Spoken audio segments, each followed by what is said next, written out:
El siguiente podcast es una producción de Siembra. Te invitamos a escucharlo, a compartirlo y suscribirte para no perderte los próximos contenidos. Siembra, compartir conocimientos, enriquece el futuro. Desde Siembra, desde una perspectiva de izquierdas, nos interesa sumar la mayor cantidad de miradas posibles sobre la realidad nacional. Por eso hemos hecho este documento que consta de muchas partes para hacerles llegar a ustedes una mirada distinta de lo que está pasando. Hoy nos toca el tema de política exterior. Vaya que nos importa muchísimo todo lo que es nuestras relaciones internacionales. Estamos con Carlos Luján, doctor en Ciencias Humanas, con una maestría en Relaciones Internacionales, politólogo, internacionalista, docente e investigador en Relaciones Internacionales. Señor, usted es parte del grupo de Relaciones Exteriores de Siembra, un trabajo enorme que están haciendo y han hecho durante el 2022.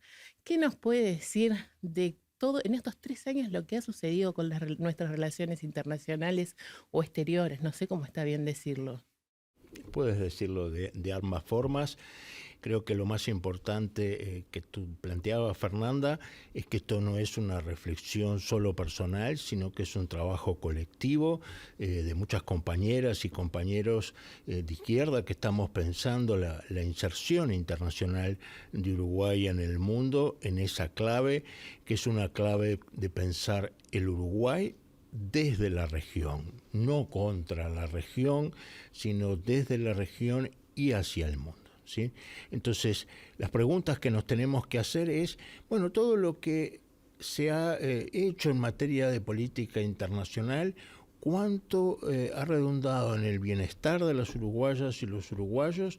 ¿Cuánto ha servido para tener una política autónoma, una política que reafirme la soberanía de nuestro país, pero también que reafirme sus lazos con los países vecinos? Eso me parece que tiene que ser el primer sur de la orientación que debemos darlo. Ese sur que nos tiene que servir como eje, como mirada en el largo plazo. Y ahí tenemos entonces, con respecto a estos 3 años, un primer punto, que es un cambio, un giro de nuestra política internacional entre lo que podríamos decir una mirada más integracionista que se llevó adelante durante todo el ciclo progresista por parte del Frente Amplio en el gobierno, hacia una mirada más aperturista de parte del actual gobierno. ¿Qué queremos decir con aperturista? Bien, creo que aquí hay que pensar el aperturismo como una señal de identidad ideológica del gobierno, un gobierno con un talante liberal, que eso no es ni una crítica ni algo a favor, pero que piensa las relaciones internacionales o la inserción desde cómo el Uruguay se posiciona en el mundo, muchas veces olvidándose del lugar donde estamos en nuestra Sudamérica, en nuestra Latinoamérica o en el propio sur global. Entonces el aperturismo implica 2 posibilidades, que uno se abre con otros abriéndose simultáneamente a uno, o incluso en las versiones más ortodoxas, más fuerte, el aperturismo unilateral. Y esto quiero insistirlo porque para que haya una apertura recíproca con otros, llámese, por ejemplo, tener tratados de libre comercio con otros países, tiene que haber otros dispuestos a hacernos concesiones, a negociar con nosotros, a que esas concesiones sean mutuas. Si no, en lo que caemos, insisto, en las versiones más extremas, es en abrirnos, ¿sí?, perder inserción probablemente en la región sin que eso claramente redunde en mayor acceso, por ejemplo, a mercados. Luego está el aperturismo, en una visión más moderada, sí, que implica un vínculo con otros países o regiones. En esta versión, uno puede decir, el Mercosur ha buscado, por ejemplo, a través de todos los vínculos en los últimos 20 años con la Unión Europea, tener un tratado de libre comercio con dicha Unión. Ahora, con un respeto de los intereses de los países, tanto europeos como de los integrantes del Mercosur, y una coordinación que no siempre es fácil entre dichos países. Y a la vista está de que en este momento hay por parte de por ejemplo, el presidente Lula, un poner sobre la agenda, un reimpulsar dicho tratado. O sea que la apertura al mundo no necesariamente es mala. Lo que uno tiene que evaluar es si dicha apertura se hace en solitario, si se hace con la región, si satisface nuestros intereses nacionales o si satisface los intereses que construimos regionalmente. Y no solo en términos de intereses, sino cómo nos posiciona a partir de algo que ha sido una constante de la política internacional uruguaya, ¿sí?, en cuanto a nuestros principios rectores de la política internacional de propensión a la paz, ¿sí?, al desarrollo, a la búsqueda equitativa de las relaciones, a la gobernanza internacional en temas tan importantes como, por ejemplo, los medioambientales, los temas de migración, las luchas contra toda forma de discriminación. Entonces, este giro aperturista al que hago referencia ha tenido, por supuesto, ambigüedades a la hora de plantearse sobre si implica o no un salirse del Mercosur, pero más allá de las interpretaciones que se puedan hacer sobre la cláusula 32 del Tratado del Mercosur, ¿sí?, lo que sí es cierto es que en caso de que Uruguay avanzara con tratativas que terminaran en acuerdos con terceros países, concretamente, por ejemplo, con China, allí sería muy difícil que el Uruguay volviera a tener, como lo tuvo en su momento para con México, la posibilidad, el beneplácito de los otros países integrantes del Mercosur, ¿sí?, a la hora de permitirnos tener dicho tratado. En el documento dice: todas las medidas del gobierno con respecto a nuestros vecinos han sido de un alcance muy limitado, acordes a la tónica de bajo perfil que se le ha dado a dichas relaciones a partir del 2022, con el viaje del presidente Lacalle a la asunción presidencial de Lula, acompañado de los expresidentes Sanguinetti y Mujica. ¿La asunción de Lula cambió un poco todo esto? Yo creo que sí, que ha cambiado en términos del contexto. Bajo la presidencia de Bolsonaro había una cierta apertura o más bien habilitación, sobre todo de parte del Ministerio de Economía de Guedes en Brasil, a que avanzáramos en otras tratativas. Creo que eso nunca fue así con respecto a Itamaraty, y hoy vemos, como decía hace unos minutos, a un Lula tratando de, con los otros presidentes de la región, reimpulsar como primera prioridad, volver a encauzar las negociaciones hacia una pronta resolución del tratado con la Unión Europea, y luego las posibilidades de tener un vínculo con China. Yo creo que fue una muy buena señal del Uruguay ir con el presidente y los expresidentes de distintos partidos, los tres, porque muestran una voluntad de diálogo con la región y no una crispación en términos de los vínculos, como lamentablemente se había dado con el presidente argentino Alberto Fernández. si querés, yo quisiera plantear que esto no significa que las tratativas con China deban ser cuestionadas. También deben ser entendidas en el momento en que éstas comienzan, ¿sí? Y que fue previo a la guerra en Ucrania.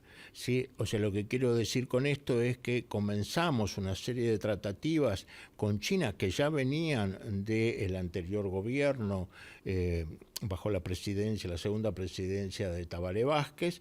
¿Sí? Hay una continuidad en esos términos, estudios de prefactibilidad que sería bueno estudiar en profundidad, que no son todavía conocidos, pero sí una negociación que no ha terminado de formularse. ¿Y eso por qué? Porque el contexto geopolítico mundial ha cambiado. Y acá yo quiero insistir en que la visión que creo que predomina en el gobierno de que lo comercial y lo político van por canales separados no es adecuada, aun cuando para muchos parezca de sentido común. Sí, yo creo que cuando hablo del gobierno, específicamente creo que esa es la visión predominante en el herrerismo. Hay diferencias al interior de la coalición, sobre todo con el Partido Colorado. Lo que creo que está presente allí es que Estados Unidos de alguna forma marcó ciertas líneas rojas que se pueden atravesar y otras que no, ¿sí? En el sentido de que es posible entablar, o era posible antes de la guerra, entablar negociaciones comerciales con China. Ahora, otras cosas, como por ejemplo la compra de armamento militar sofisticado, ni que hablar la instalación de bases militares chinas, o en temas tecnológicos una asociación con Huawei en 5G o en inteligencia artificial, no estaba dentro de lo posible. Ahora, yo creo que en enero del año pasado el propio gobierno tomó conciencia de que el mundo estaba cambiando porque no asistió nuestro presidente a los Juegos Olímpicos de Invierno en Beijing. Hubiera significado, entre otros, encontrarse con el presidente Vladimir Putin, que en dicha ocasión hicieron los acuerdos de cooperación y amistad ruso-chinos. Sí, allí ya estuvimos dando una señal que sí la dio el presidente Lasso de Ecuador, que llevó a que en el correr del año pasado se profundizaran las negociaciones de un TLC Ecuador-China. El no estar presente allí, en una medida totalmente soberana del país, pero, oh casualidad, aconsejada por la diplomacia estadounidense, que insistió en que los presidentes no participaran de esa instancia, es tomar conciencia de una situación que pocas semanas después se agravaron. Hoy el mundo ha cambiado, ¿sí? Entonces las consideraciones geopolíticas son claves. El que no haya negociaciones uruguayo-chinas seguramente no es por la falta de equipos negociadores chinos, seguramente los hay muy buenos y variados como para hacerlo. Entonces también tenemos que leer allí un parar, entre otras cosas porque China también, como tú bien decías, estaba esperando a ver qué era lo que pasaba en Brasil, cómo Brasil con la región, con el Mercosur, puede llegar a establecer vínculos. Y tuvimos entonces luego situaciones que podemos hacer referencia, pero encantado de seguir conversando contigo. Esto da un panorama de que el mundo no está tan compartimentado como a veces vemos, ¿no? Que las cosas que suceden en otros continentes nos golpean y a veces nos hacen dar un paso atrás, un paso al costado, un paso adelante, pero que tenemos que ver como quien jugaba al TEG. Yo soy de la época del TEG, no del War. Como quien juega al TEG, ver todo el panorama como está y ver cómo se juega. Sí, y en un mundo en el que hay muchos jugadores, en un mundo multipolar, en un mundo donde no solo juegan los estados, sino también juegan las empresas transnacionales, también juegan los movimientos sociales, también hay una opinión pública mundial, o sea, de complejidad creciente, simplificar la mirada de que el mundo se trata de solo comercio entre un país y otro, y que nuestras medidas son, bueno, si fracasa el vínculo con China, tratamos de hacerlo con Gran Bretaña, sino con Turquía, o nos presentamos al TCCP-11 e intentamos ser allí recibidos. Me parece que no funciona así el mundo. Sí, en particular creo que decisiones como la de presentarse el 1 de diciembre del año pasado para ingresar al acuerdo transpacífico, que no va a ser algo que se resuelva en la presente administración. Recordemos que hay media docena de solicitudes y la única que está siendo considerada por estos 11 países es la de Gran Bretaña, o sea, estamos a la cola de varios. Sí, por lo tanto, seguramente hubiera requerido una discusión en el sistema político en su conjunto. Recordemos que el gobierno, en una cosa que me parece adecuada, había llamado a todos los partidos políticos para entablar el diálogo con China. No lo hizo así con el TCCP-11. Hubiera sido una cosa que discutiéramos en términos de largo plazo entre los partidos para llevar acuerdos en esta materia básicamente. En este documento que escribieron sobre política exterior para siembra que estamos dando a conocer, ustedes diagnostican que no va a haber sorpresas en el 23-24, en los años que vienen, hasta el fin de gobierno, digamos. ¿Eso en qué se basa? Bueno, como siempre la perspectiva habla de escenarios. Lo que vemos es un escenario en el mundo muy complejo, ¿sí? Donde no vemos gente haciendo cola interesada en particular en tener vínculos comerciales más estrechos con el Uruguay, con una región que se está reacomodando. A mí me encantaría que las iniciativas de conversaciones con China fueran un antecedente de conversaciones de toda la región con China. Me temo de que esos antecedentes no son lo suficientemente fuertes como para habilitar unas negociaciones en la región, porque aquí quiero ser muy claro que no hay una posición dogmática que solo con la región es que se pueden tener este tipo de acuerdos, sino que lo que está presente es, bueno, muy bien, pedimos flexibilización, ¿sí? Y si no nos la dan, ¿sí? Estamos dispuestos a romper con el Mercosur y por lo tanto perder el acceso a los mercados brasileros, paraguayos y argentinos, o creemos que resucitarán el PEC y el cauce. Bueno, me parece que no es realista pensar que eso va a ocurrir. Entonces también tenemos que pensar en los costos de la no integración, ¿sí? O sea, yo sé que hoy ser integracionista no tiene buena prensa, que no es aquello más que más réditos da, pero recordemos y pensemos lo que ha ocurrido a lo largo de estos años en términos de beneficios, no solo comerciales, y lo que podemos llegar a perder de tener esas preferencias fuera de nuestro alcance. Y eso termina repercutiendo en el bolsillo de todas y todos nosotros. ¿Sí? Un menor comercio y acceso a Brasil o al mercado argentino o paraguayo nos es perjudicial sobre todo en los productos de mayor valor agregado para el país, pero sobre todo nos es perjudicial en términos de un vínculo que va más allá de lo comercial, que tiene que ver con lazos culturales, con afinidades en términos de los pueblos, y eso debe ser clave.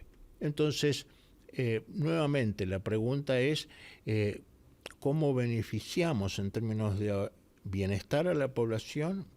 Muy simple, que esto después se transforma en el bolsillo, en las capacidades de compra que tenemos todas y todos, ¿sí? Y cómo tenemos una política internacional con autonomía que nos haga sentir orgullosos de que somos nosotros los que tomamos las decisiones y que no es ningún centro de poder, sea mundial ni regional. O sea, no solo debemos reivindicar el tratar en un pie de igualdad a países como China o Estados Unidos, sino también a Argentina o a Brasil. En el sentido de que creo que tenemos que estar dispuestos a cooperar, a colaborar todo lo que sea posible sin que eso signifique un ápice de rescindir nuestros intereses y sobre todo nuestra dignidad. En estos 3 años, Carlos Luján piensa que la imagen de nuestro país sigue siendo la misma que 3 años atrás o que durante los 15 años de gobierno del Frente Amplio. Mira, yo creo que el país ha perdido un protagonismo en muchas áreas que debería tenerlo. Deberíamos estar contribuyendo mucho más a la gobernanza mundial en términos medioambientales, deberíamos estar contribuyendo a los temas de migraciones más fuertemente, deberíamos impulsar el diálogo para la democratización de países de nuestra América como se hizo, y luego deberíamos saber que todo esto que debe sumar a su vez en momentos donde nuestra imagen de país puede haberse visto deteriorada por situaciones como las que tuvimos con los casos Marcet o Astesiano, que han sido parte de lo que ha trascendido, deben ser contrarrestados. No nos hace nada bien mostrar una imagen de un país que tiene esas dificultades, nada menos que en el centro presidencial. Creo que también tenemos que, en términos de nuestra imagen, hacer mucho hincapié en cómo nuestros valores, la defensa de los derechos humanos, el contribuir a el avance del mundo y no solo el establecer buenas relaciones con los más poderosos es parte de nuestra política. Todo esto y mucho más, ustedes si entran a siembrasur.ui van a encontrar todos los documentos y van a poder leer, si les interesa lo que es política exterior, exhaustivamente todo lo que ha escrito Carlos Luján y todo el equipo de Siembra que viene trabajando, y lo repito, y viene trabajando muchísimo. Así que están todos convidadas y convidados. Carlos Luján, muchísimas gracias. Muchísimas gracias a ustedes. Comparto la invitación. Sería bueno no solo que leyeran el documento, sino que nos hicieran sugerencias, nos mostraran sus consensos, pero también sus disensos y, por qué no, el antagonismo con respecto a algunas ideas, porque en la deliberación democrática es que crecen los países en los que es en la que desde que se asienta la democracia, y podremos tener entonces líneas de política internacional de largo plazo que sean buenas para todas y todos. Y que se sumen, Carlos, porque siempre decimos que siempre es un lugar abierto, que es un lugar de puertas abiertas para que todas y todos puedan integrarse, traernos sus propuestas, traernos sus ideas, traernos sus proyectos y entre todos y todas ver cómo hacemos. Y no solo es abierto, sino que creo que es cálido, creo que es fraterno, creo que es respetuoso de la multiplicidad de ideas, y eso es lo fermental de Siembra. No son palabras simplemente dichas por congraciarme con Fernanda, sino realmente porque lo sentimos, que esta construcción colectiva, esta construcción de izquierda, esta construcción de la política internacional aporta al debate nacional. Muchas gracias. Gracias a ti.